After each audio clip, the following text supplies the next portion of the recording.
श्रद्धालुओं, जय श्री कृष्ण, जय श्री राम, जय श्री राधे राधे, जय श्री महाकाल। इस वीडियो में श्रवण कराएंगे पांडवों द्वारा कौरवों से युद्ध किए जाने की कथा। पांडवों के अज्ञातवास का समय भी लगभग समाप्त होने वाला था, अतः दुर्योधन ने चारों दिशाओं में अपने दूत भेजे कि जहां कहीं भी हो पांडवों को खोज निकालें, जिससे कि अपनी प्रतिज्ञानुसार 12 वर्ष बन को चले जाए। दूतों ने पांडवों की खोज में देश विदेश, नगर, वन, पर्वत छान डाले, लेकिन उन्हें पांडवों का कहीं पता न मिला। अंत में निराश होकर वे हस्तिनापुर लौट आए। उस समय दुर्योधन की सभा में द्रोण, कर्ण, त्रिगर्तराज आदि बैठे हुए थे। दूतों ने हाथ जोड़कर कहा, महाराज, पांडवों की खोज में हमने समस्त दिशाएं छान डाली, लेकिन उनका कहीं पता निशान नहीं मिला। हमें तो उनके जीवित रहने में भी संदेह है। हाँ, मत्स्य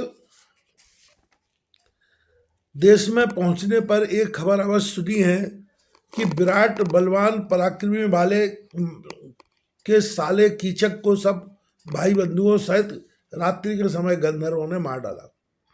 कीचक की मृत्यु का समाचार सुनकर त्रिगर्त राज को बड़ी प्रसन्नता हुई, क्योंकि राजा विराट ने कीचक की ही सहायता से त्रिगर्त राज को कई बार परास्त किया था। अब त्रिगर्त राज को विराट से बदला लेने का स्वर्ण अवसर मिल गया। उन्होंने कर्ण की ओर देखते हुए दुर्योधन से कहा, राजन, कीचक के मर जाने से विराट का गर्व खंडित होगा, क्योंकि कीचक के सिवाय उनके पास और कोई नहीं है।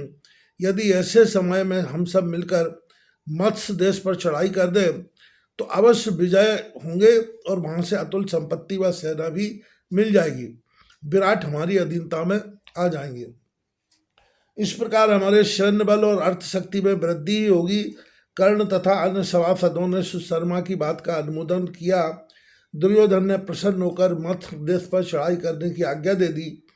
त्रिगर्त राज सुशर्मा ने अपनी सेना लेकर कृष्ण पक्ष की सप्तमी तिथि को मत्स्य राज्य पर आक्रमण किया और अष्टमी के दिन कौरवों ने विराट की गऊओं के रखवालों को मारकर बहुत सी गायें छीन ली।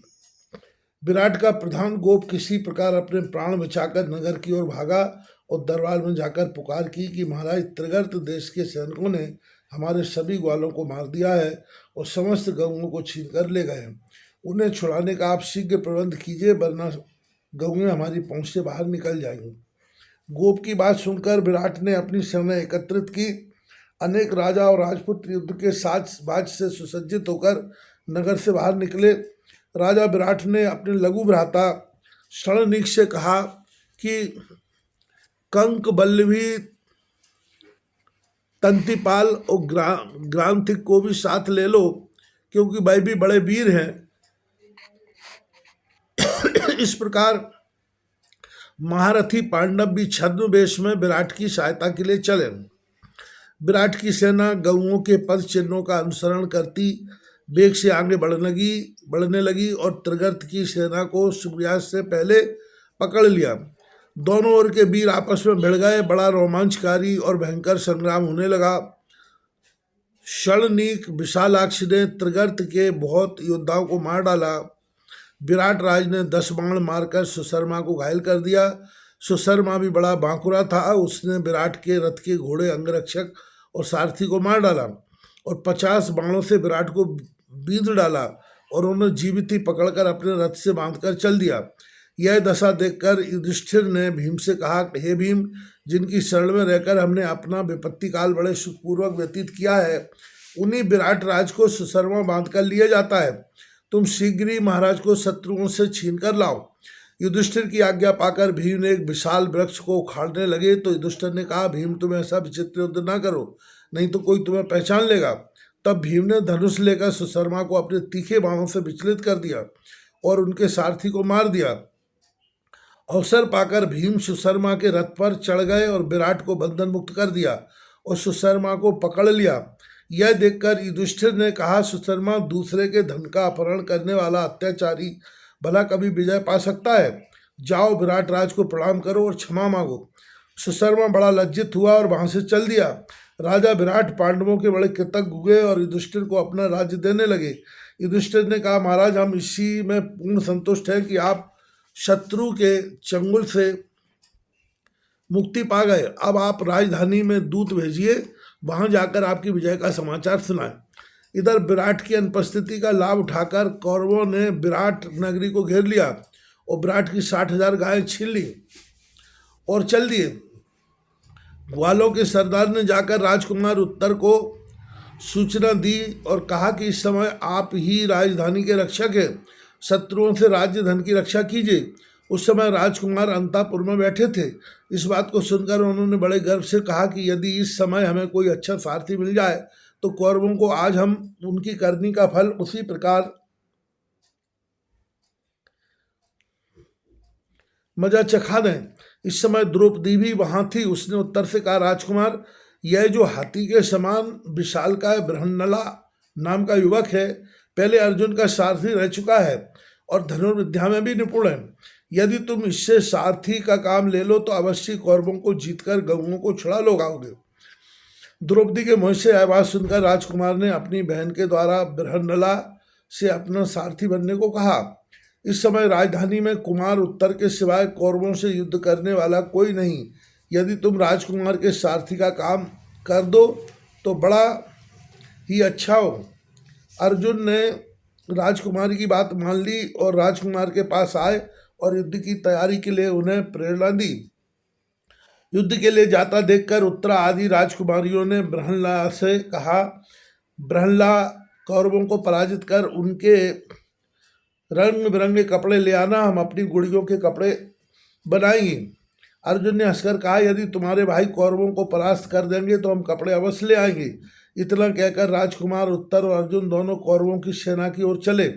अर्जुन ने बड़ी शीघ्रता से रथ दौड़ाया और थोड़ी समय में कौरवों को सेना के पास पहुंच गए। कौरवों की अपार सेना और द्रोण, भीष्म आदि महारथियों को देखकर राजकुमार के होश उड़ गए। वह घबरा गया और अर्जुन से कहने लगा, सारथी, इन अतुल पराक्रमी महारथियों से रक्षित इस सेना से भला मैं अकेला क्यों कर लड़ सकता हूँ। सेना के देख लेने मात्र से ही हमारा उत्साह बिल्कुल मंद पड़ गया है। अर्जुन ने राजकुमार को शक्ति भर ढाढ़स बताया, लेकिन मैं बिल्कुल अधीर हो गया और धनुष बाण को रथ में डालकर भागने लगा। तब अर्जुन ने कहा, क्षत्रिय तुम्हारी तरह युद्ध में कभी मुंह नहीं मोड़ते, डर कर भागने से तो मर जाना अच्छा है। लेकिन अर्जुन की बातों का राजकुमार पर कोई प्रभाव न पड़ा। तब अर्जुन रथ से उतर पड़े और भागकर राजकुमार को पकड़ लिया और कहा कि यदि तुम युद्ध नहीं कर सकते तो सारथी बनकर रथ चलाओ, हम स्वयं युद्ध करेंगे और तुम्हारी भी रक्षा करेंगे। इन बातों से राजकुमार को कुछ धीरज बंधा और रथ चलाने को तैयार हुआ। स्त्री वेशधारी किंतु सबल और सुडोल शरीर को देखकर कौरव पक्ष के योद्धाओं को बड़ा आश्चर्य हुआ। भीष्म, द्रोण आदि अनुभवी और वृद्धजन उस स्त्री वेशधारी पुरुष के अर्जुन होने की आशंका करने लगे। द्रोण ने भीष्म से कहा, गंगासुत, हो न हो यह नपुंसक वेशधारी अवश्य अर्जुन है तो मेरा काम ही बन गया। अर्जुन की पहचान हो जाने के कारण अब पांडवों को फिर 12 वर्ष तक वन में रहना पड़ेगा और यदि यह कोई दूसरा पुरुष है तो मैं अभी से मारे डालता हूँ। इधर अर्जुन ने राजकुमार से उसी समी वृक्ष के पास चलने को कहा जहाँ उनके हथियार रखे थे। वृक्ष के पास पहुंचने पर अर्जुन ने कहा, राजकुमार, तुम्हारे यह सभी अस्त्र मेरे बाहुबल को नहीं सहन कर सकते। इस वृक्ष पर पांडवों के हथियार रखे हुए हैं, तुम उन्हें उतार लाओ, मैं उन्हीं से युद्ध करूंगा। अर्जुन के कहने से उत्तर पेड़ पर चढ़ गए और हथियारों को नीचे ले आए। उसमें 5 धनुष, 1 गदा व 3 तलवारें बंधी हुई थी। उन चमकते हुए क्रांतिमान शस्त्रों को देखकर राजकुमार ने कहा, बृहन्नले, जिन महापराक्रमी महानुभावों के यह आयुध है, न जाने वह महात्मा पांडव आजकल कहाँ हैं। अर्जुन ने कहा, राजकुमार, मैं ही कुंती का पुत्र अर्जुन हूँ, रसोईदार भीम है, अश्व परिचालक ग्रंथिक नकुल है, प्रधान कोप तन्नीपाल सहदेव है। इतना सुनते ही विराट पुत्र उत्तर ने अर्जुन को प्रणाम किया और कहा, महात्मा, न पहचानने के कारण हमने आपसे जो अनुचित शब्द कहे हूँ उनके लिए क्षमा प्रार्थी हूँ। आज मेरा बड़ा सौभाग्य है कि मैं महाधनुर्धारी अर्जुन के दर्शन कर रहा हूँ। अब मैं बिल्कुल निश्चिंत हूँ। आप आज्ञा दीजिए कि मैं रथ को सेना के किस भाग में ले चलूँ। अर्जुन ने कहा, प्रिय उत्तर, तुम किसी बात की चिंता ना करो, मैं तुम्हारे शत्रुओं को परास्त कर तुम्हारी गाय अभी वापस लाता हूँ। इतना कहे अर्जुन ने शिरस्त्राण, भुजबंद आदि बांधे, रथ की प्रदक्षिणा की, समस्त अस्त्रों का स्मरण किया और रथ में बैठकर घोर शंख ध्वनि की, जिसकी गरज से कौरवों के छक्के छूट गए और विराट कुमार उत्तर भी भयभीत हुआ, लेकिन अर्जुन ने उसे धैर्य बनाया। रथ की घरघराहट, धनुष की टंकार और शंख ध्वनि से भीष्म, द्रोण आदि को यह निश्चय हो गया कि यह पांडुपुत्र अर्जुन ही है।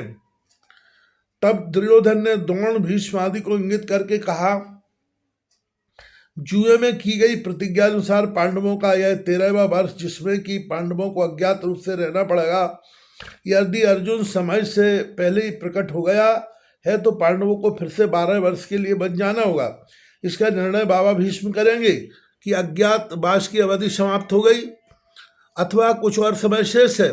तब भीष्म ने कहा, दुर्योधन, पांडव इतने मूर्ख नहीं है कि वह समय से पहले ही प्रकट हो जाए, जिसमें धर्मराज युधिष्ठिर उनका नेतृत्व कर रहे हैं। फिर कोई भी धर्म के विरुद्ध मूर्खता की बात कैसे हो सकती है? नक्षत्रों की चाल के कारण काल गणनानुसार 5 वर्ष पश्चात लगभग 2 माह अधिक होते हैं।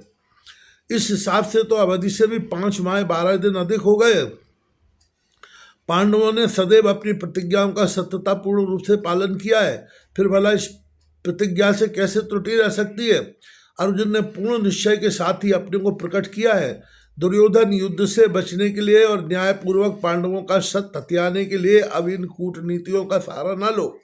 अब धर्मोचित या युद्धोचित कोई भी काम शीघ्र करो, क्योंकि अर्जुन अब शीघ्र ही समीप आना चाहता है। दुर्योधन ने कहा, बाबा, मैं पांडवों को राज्य तो देने से रहा, युद्ध की तैयारी होनी चाहिए। इतने में ही अर्जुन कौरवों को ललकारते हुए उनकी ओर शीघ्रता से बढ़े। निकट पहुंचकर अर्जुन ने कहा, राजकुमार, तनिक रथ को खड़ा करो, हमें देखने दो कि नराधम दुर्योधन कहाँ है। उससे युद्ध करना है, लेकिन वह इस सेना में दिखाई नहीं दे रहा है। देखो, वह दूर जो धूल का गुब्बारा उड़ रहा है, संभव है वहीं दुर्योधन गंगों को लेकर भागा जा रहा है। रथ को उसकी ओर ले चलो। अर्जुन की आज्ञा पाकर विराट कुमार ने रथ बड़ी शीघ्रता से हाँका और थोड़ी देर में दुर्योधन की सेना में जा पहुंचे। इधर कर्ण आदि दुर्योधन की सहायता के लिए आगे बढ़े, लेकिन अर्जुन ने अपने तीखे बाणों से सबको मार भगाया। इसी प्रकार द्रोण, भीष्म, सत्यभामा, कृपाचार्य, कर्ण, विकर्ण, दुर्योधन आदि से अर्जुन ने घोर संग्राम किया और सबको बुरी तरह परास्त किया। लेकिन हारे हुए योद्धा बार बार आकर अर्जुन पर धर्मयुद्ध के विपरीत आक्रमण करने लगे। तब अर्जुन ने सम्मोहन शास्त्र द्वारा सबको चेतनाहीन कर दिया और गायों को लेकर विराट नगर की ओर चल दिए। राजकुमार उत्तर अपनी बहन की बात को भूले नहीं थे। उन्होंने कौरवों को अचेत देखकर उनके प्रधान महारथियों के कपड़े उतार लिए और नगर की ओर चल दिए। इधर कौरव भी अर्जुन से करारी हार खाकर हस्तिनापुर लौट आए। मार्ग में अर्जुन ने फिर अपना वेश पहला सा बना लिया और राजकुमार को बतला दिया कि अभी वह पांडवों के रहस्य को किसी के सामने प्रकट ना करें। इधर विराट राज अन्य चारों पांडवों की सहायता से त्रिगत सुशर्मा को पराजित कर राजधानी में आए, लेकिन यह सुनकर कि राजकुमार अकेला ही कौरवों से युद्ध करने गया तो उन्हें बड़ी चिंता हुई। उन्होंने शीघ्र ही अपनी सेना को राजकुमार उत्तर की सहायता के लिए भेजा और मंत्रियों से कहा कि शीघ्र इस बात का पता लगाओ कि राजकुमार जीवित है या नहीं। भला ब्रहणलला नर्तक सारथी है, वह कैसे युद्ध में विजेता हो सकता है? कुमार के जीवित मिलने की आशा नहीं है। इस बात को सुनकर युधिष्ठिर ने, राजा ब्रहणला सारथी है, उसे कौरव तो क्या, देवता, दैत्य, गंधर्व, राक्षस कोई भी नहीं मार सकता। यह बातें हो ही रही थी कि उत्तर द्वारा भेजे दूतों ने राजकुमार की विजय का समाचार सुनाया। सुनकर महाराज को बड़ी प्रसन्नता हुई और मंत्रियों को आज्ञा दी कि कुमार की सम्मानपूर्वक लाओ और नगर में विजयोत्सव की शीघ्र व्यवस्था करो। उत्सव मनाने की आज्ञा देकर महाराज ने कंक से जुआ खेलने की इच्छा प्रकट की, लेकिन कंक ने द्यूत कीड़ा के विषय में नियमानुसार महाराज को समझाया कि हर्षातिरेक व अन्य किसी कारण से उन्मत्त हुए मनुष्य को कभी जुआ नहीं खेलना चाहिए, इसलिए आप इसे छोड़कर दूसरी क्रीड़ा द्वारा मनोरंजन करें। विराट ने कहा, नहीं कंक, हमारी इच्छा जुआ द्वारा ही मनोरंजन करने की है। हम सब सर्वस हार जाने पर भी दुखित नहीं होंगे।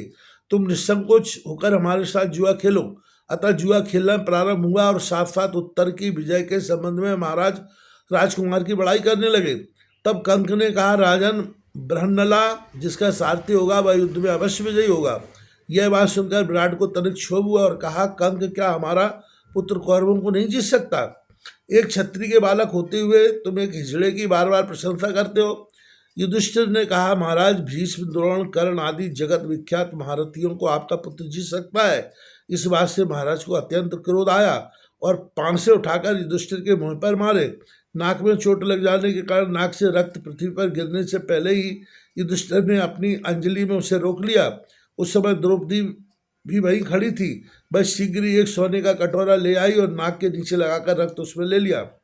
इतने में ही द्वारपाल ने आकर सूचना दी कि राजकुमार उत्तर अपने सारथी बृहन्नला के साथ आ रहे हैं। राजा ने बड़ी उत्सुकता व प्रसन्नता के साथ उन्हें लाने की आज्ञा दी।